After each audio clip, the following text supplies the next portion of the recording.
News First, Newsline with Faraz Shaukatali. And a very good evening to you and a warm welcome to Newsline Live.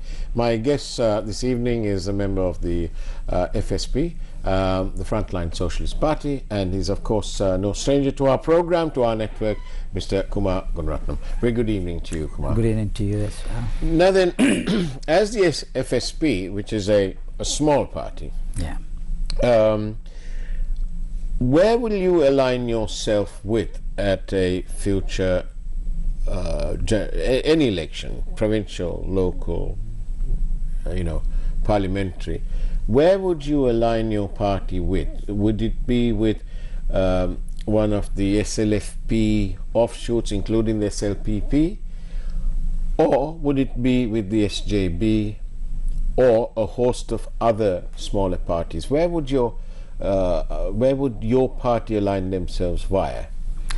Actually, for us, as a leftist party, we are not going to align with any of this SLFP or Pudjana Peramunu or SJB. Then how do you hope to make a difference for the people? The people are listening out there. Yes, that's right. Now, the thing is, now you know that for the last 73 years, especially for the last 4 decades, we have been experiencing the same problem. Yeah. Because regardless of the party, maybe Pudjana Peramunu Party now is ruling the country, and on the other hand, in 2015, after defeating Mahinda Rajapaksa, Ranil Maitree government was established at that time.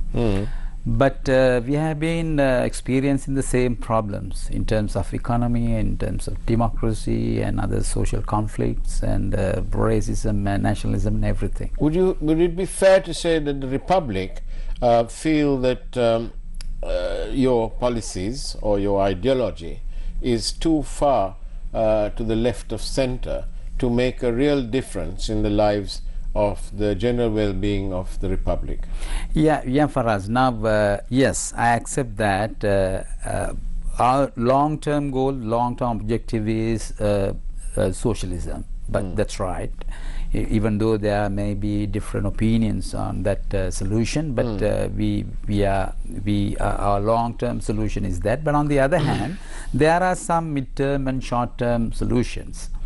So the main thing is now, for the last 73 years, what we have done, we handed over the power to these parties, and they rule the country, and they use that power against us. That's what happened.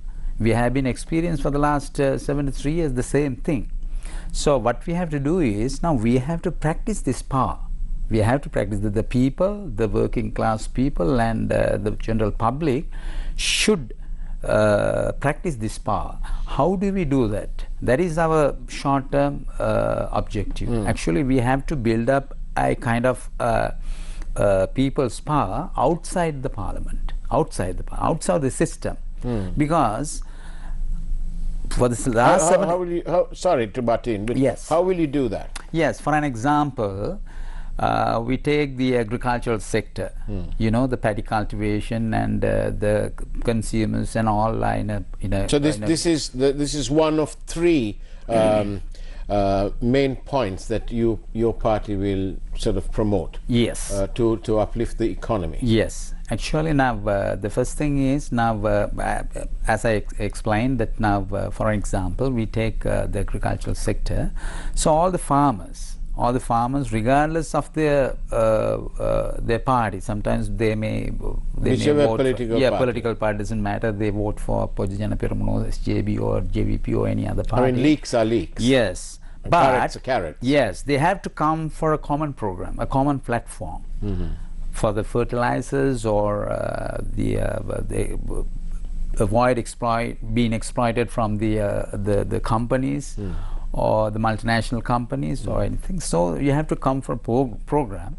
come up with But the at the right. moment, Yes. Kumar, if you don't mind me saying Yeah. so, it is not the big corporates who are exploiting the small farmers. Yeah. It's actually the government who's exploiting them. Both at the moment. Well, we don't have fertilizer. Yeah. Or there was a big mess up there. Yeah, that's right? true. That's true. And so they have messed around That's with true. our food security. Yeah, that's true. Thank you very much. But in the past, we managed to get by with food. Yes, Right? that's true. But what I was trying to tell you that we have to organize these people, not only the So farmers. sort of a people's council. Yes, people's council.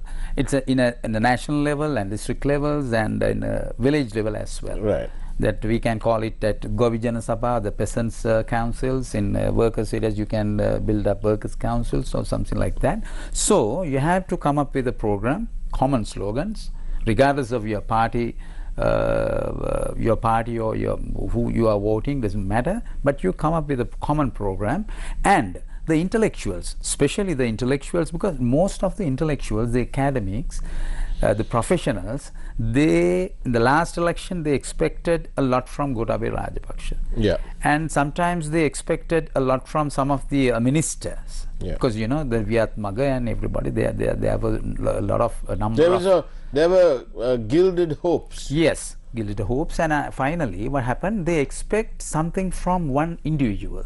But what happened was, after being betrayed by the politicians or the person who they expected a lot, finally they don't have any solution. But here, my solution and our solution is, when you propose the government, you should have a power behind you. That's why we are. So the people will derive power by organizing themselves in collectives. Yes. Something like a people's council. Yes. At every level. Yes. Then village, district, and province, and finally national. Exactly. Then you can put forward your proposals, and if they don't act accordingly, then you have the power to fight with them. That is the concept here. So now you see, the people, the republic, obviously know the problem. Yeah. The economy is in a mess. Yes. Many things in a mess. So Yeah. it's like one country, several flaws. Yeah. That's how I put it. Yeah. Now then, several flaws. But as the FSP, what would you do? The three things to up the economy, but very quickly. Yes, for us now, at the present moment, I think because of the mess they created, not only the present government. No, yes, collective of collective. messes. Yes, Yeah. collective. Because the last government, previous government, also did Yeah. the same, and Yeah.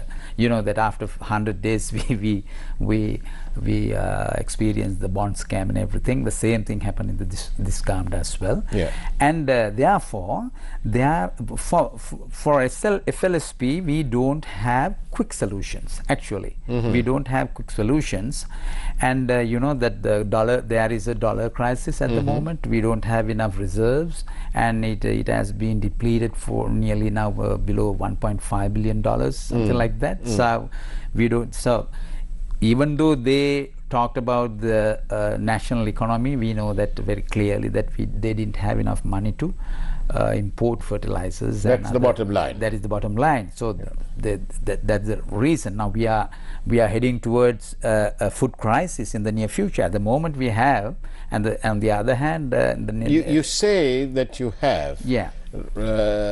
But at what cost? Today, the prices, the farmers' level price, that is the price that the farmers sell their produce to. Yeah. This is part of economic data which is available every day. Yeah. I noticed that the cheapest was, this is the farmer's price, okay? It's not the prices you're going to pay in the supermarket. It's double that usually. Yeah. The cheapest per kilo was 100 rupees. This is from Norelia. It was rhubarb. Yes. Okay. All right. Capsicums, malumiris, per kilo, farmer's price is 540 rupees a kilo. That's true. Now, by the time it ends up in the economic centers, Yeah. the price is virtually double. Yeah. Because you have wastage, you have transport, and all sorts of things in between. 1,000 rupees a kilo Yeah. for malumires. Yeah. It's absolutely incredible. Even if the food supply is there, where is the money? Do you know, I did this little exercise. In Britain, with its very, very high per capita GDP, if you take £100 a day as the salary, for about 4% of that, £4, you'll be able to buy a kilo of chicken, packed, you know, like you have here. In Sri Lanka, that same 1 kilo will be about 800 to 900 rupees. Yes. All right? Yeah. But in Sri Lanka, you're not earning 20,000 a day. There. You're earning 2,000 maybe a day. Yes. Can you see the difference? Yeah. It's extremely expensive. Where is the people going to get the money from? Yeah, that's true. That because of the policies implemented by this government for the last 2 years, rather you can say after establishing the government under the presidency of Mr. Gotabaya Rajapaksa, now they say that this is due to the pandemic. This is due to the pandemic. Yes, it's true, the pandemic increases the crisis, that's true. But on the other hand, we know that in 2019, we didn't have enough economic growth. It was 2.3. Yeah. And since 2012, the economic growth was falling down from 2012. That's the reason why Mr. Mahinda Rajapaksa came with an election as early as possible, but he couldn't win the election. Even though he couldn't win the election, he wanted to win the election, holding the election early as possible. So for the last since 2012, the economic growth was falling down, and especially in 2019 we had the same scenario. And before the pandemic hit the economy was in a brink of a collapse actually. So what happened, the pandemic situation increases the crisis. So now I don't think, when you asked about the quick solutions, what I say is, now we don't have, at the moment, you can now you know because of the fixed exchange rate, Yeah. the most of the foreign employees, they don't send money. They don't send money. According to some sources, they say per month earlier it was around 960 million or something like that, but now It's now half of that. Yes, half that. Yeah, but some of the people, they've lost their jobs. Yes, thanks to and we can ask the government whether, even though we don't know they accept or not, but they can actually, at least for the foreign employees, they can give them 240 or 250 rupees per dollar. Yes, but otherwise they're not going to bring their money in Yes. here through the official channels. Yes, usually they don't, and they use the undial systems, and you know some of the NRFC accounts. It's been seized for the last few years. That's what happened. Therefore, we suggest the government to allow foreign employees to send money, and At a much better rate. much better rate. Well, it obviously makes sense, because Yes. if the official rate is 205 Yeah. and they're offering you 10 rupees more, Yes. and the actual difference in what we call the black market Yeah. or the curbside rate, Yes. if that is going to be 230 40 or 40, Yeah. you know, people are simply not going to exchange it Yeah. at the lower rate. Yes. Because, you know, the average domestic worker Yeah. in, say, Saudi Arabia Yeah. will be getting something like $300. Yeah. If 60,000 rupees, about $300. Yes. Now, even if they send $250, a 10% is only a very little money. Yes. 20% is 5,000 rupees, right? And According to the income, it's a lot. bit, When you compare, Yes. you know, 5,000 and 60,000 Yes. rupees, It's it's a big lot. percentage, yeah. Of course, it's a Yeah. big percentage.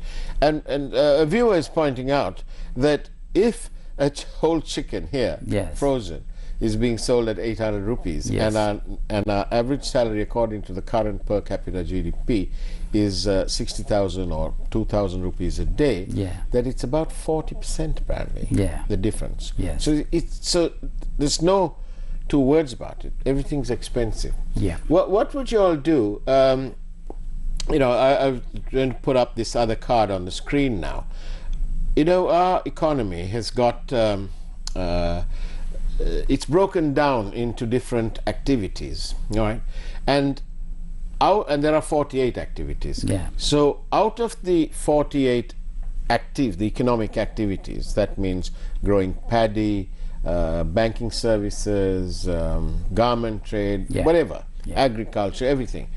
Out of these 48 economic activities, which three would you say would suit it best for rapid expansion?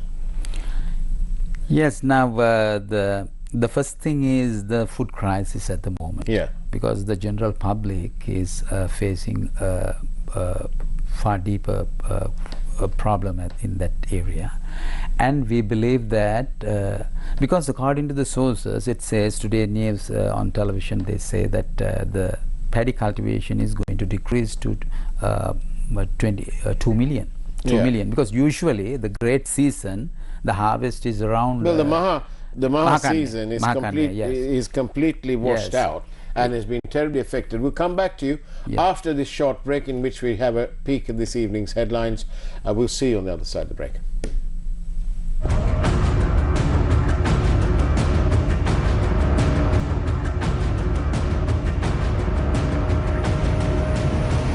Newsfirst Newsline with Faraz Shaukat Ali. And welcome back to Newsline Live. I'm in conversation with Mr. Kumar Gunaratnam of the Frontline Socialist Party. Now then, Mr. Kumar, we were talking about three economic activities for rapid expansion. You were talking about food, which is Yes. obviously the big thing. Yes, what I was explaining for us now, usually we expect the harvest around 3 million metric tons, but according to sources, it says now it's going to be 2 million. Right. So it's a million down. Yes, 1 million down. So it's going to be a problem. So the crisis, the feature of the crisis is now what will happen. Now they have to import again. Well, yes. They have to import, and they need dollars. They need dollars. They need the reserves, but they don't have reserves. Yeah. So one crisis led to another crisis. Not only one crisis. It led 2 or 3 crises. That's the feature of this government at the moment. So can I just take 1 second Yes, time, please? yes. I'm terribly sorry, but I didn't mean to say rhubarb. I meant to say rabu. It is rabu that is selling at 100 rupees. Farmer's price probably 200. Thank you very much for pointing that out. I'm so sorry.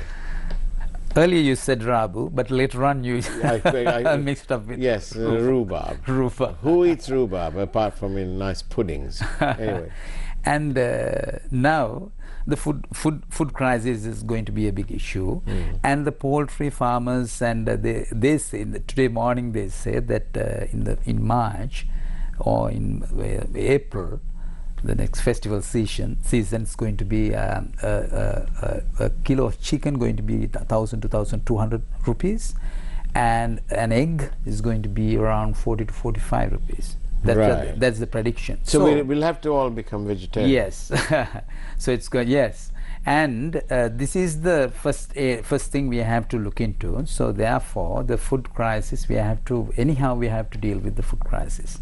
So first of all, earlier I told that because the cultivation, the paddy cultivation, they need to go to a planned manner. Yeah. And they need to identify the areas. They need to identify the proper cultivation. I think what you're talking about is to identify it and to issue soil cards. The soil, yes, the soil test and everything, Yes. and soil They have that card, in India now. Yes, India, and in the previous socialist governments did that in Soviet Union and some of the Eastern European countries. We have had that experience in the past. So you can minimize the wastage of the fertilizer, and at the same time your harvest will grow rapidly, and for that you need a planned economy and you need a planned agricultural economy. So indeed, yes, but you also need planned economies in a wider sense of the word as well. Yeah. you know, in the past, Yeah. when President Ranasinghe Premadasa introduced his, I think it was 200 factories program, people of that vintage will remember what the opposition said, that the president had got hold of all the young boys and girls and that they were sewing underwear for the foreign ladies. Well, you know, that look who's talking now. Because if we look at the big source of income for our country, certainly in terms of turnover, billions of dollars is coming into Sri Lanka, and thousands and thousands and thousands and thousands are employed in that sector. One of the brands is internationally known, and this is all coming out of tiny Sri Lanka. And that, the success of that, I dare say, I don't know if you'll agree, is because there was strong leadership. There was visionary leadership, and then there was a strong leadership to ensure that you met that goal. And today, years later, this country is still happily in the knowledge that our garment industry is one of the leaders in its field. Do you think that is to do with strong leadership, visionary leadership? Where do you think it fits? Yes, back after 1977, yes, as you said, Mr. Ranasinghe Premadasa started the garment factories, 200 factories, and that's true that the present government and the former governments... Successive governments depend on this bit of money. Yes, depend on this money, that's right. But that is according to the economy they built up. Yeah. Yes. But on the other hand, the same governments from 1977 for the last 4 decades, more than four decades, all the governments, what did they did? They act according to the neoliberal economy. And what happened to the education? What happened to the... yes, it is a very sad fact that even today, out of a population, student population entering the system on average between 330 and 360,000 students every year, by the time you get to university entrance, there's only 30,000 state places, 15,000 private, total 45,000. Yes. You can't increase the per capita GDP in this country and increase our production with 45,000 graduates and 114,000 technical people. Yeah, that's right. That's why I'm saying that even though they started these 200 factories, the garment factories, but on the other hand, they privatized the education. Now we are facing the problem, and the health sector and the transportation and everything. Because all these happened and all this started since 1977 after introducing the open economy or the neoliberal economy. So what I'm saying is, even though that the successive governments depend on these garment factories, it's true that $4 to $4.5 billion. We can't pay that down, though, Kumar, because apart from that, it employs thousands of people. Thousands of people, and our expertise has been exported to countries like Kenya, even India, where one of our companies has a huge facility. We have our expertise in Bangladesh and Vietnam and all sorts of places. I think we need to be proud of that. Yeah. On the other hand, you know that in the garment factories, now they don't have the union rights. They don't have trade unions. Do you know that? Because... Come on, can I ask you this question? Yes. If you're happy at work, you're earning a nice salary, you're working in air-conditioned comfort, you've got a nice canteen, you have friends, you're earning good money. Do you need a union? Why do you need a union if you're happy? The majority of the garment workers, the majority, I'm talking about the majority, I'm talking about the 98%, the 99%, not about the executives or... No, I'm not talking about them. I'm talking about the young men and women who are on the production floor, who in some of the factories I've been to, it's absolutely amazing. Yes, it's world class. Yes, the thing is now, for us, the reality is now they get only around 25,000, 30,000 rupees per month. That's the reality. The majority of the garment workers, that is the reality. So they don't have trade union rights. they can't fight for their salary, so they have to act according to their bosses. So those are the areas we have to look into. And I think when you talk about the garment factories, it's a somewhat complicated situation, and you can't only talk about the 4.5 billion you get from as dollars and from overseas, but on the other hand, the workers who produce all it's probably because of these trade union activities that a lot of manufacturers also split the bulk of their production, not only in Sri Lanka, but they've now moved away to regional countries. One of them told me that he's only got his buying office here and his design and all that sort of thing, and the factories are owned by them in conjunction with partners in Bangladesh, because the labor laws and everything else is much more conducive over there, and there's less red tape. Don't you think that one of the things Sri Lanka needs to do is make the ease of doing business much easier than it is now? The thing is, for us now, when you talk about the garment factories, the garment sector, so they don't have trade unions. So when you say that because of the trade union activities they run away from the country, it's not true, because they don't have trade unions at the moment. But we have got information that some of the entrepreneurs, they run away from the country, and they install their factories in some other countries due to the failure of the government policies. The government, due to the government policies, they can't stay here. They can't stay here, and they can't continue their businesses here. That's the other part of the problem. Well, Kumar Gunaratnam, I understand what you're saying, but what's your prediction? Where will you align yourself? Will you align yourself with the current government, or will you align yourself with the collective opposition? Yes. You've got about a minute left. Yes. As at the outset, I said that the short term, because our party's long-term objective, even though it is socialism, the short-term solution is to build up people's power outside the parliament, outside the system. That is the first solution we can gain, because we need a power, because we handed over the power to the rulers, and they use that power against us. That's what happened. That has been happening for the last 73 years. We have been experiencing this continuously. So now we have to think about this, because we needed quick solutions, but we couldn't find that solution. So we have to go to build up people's power outside the parliament, outside the system, and use that power, and use that power to gain our rights. And on that note, Kumar Gunaratnam, thank you very much for being on Newsline Live, and obviously good luck with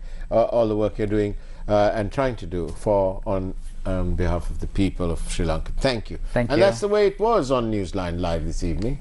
Take care. Have a wonderful weekend, and as always, God bless you.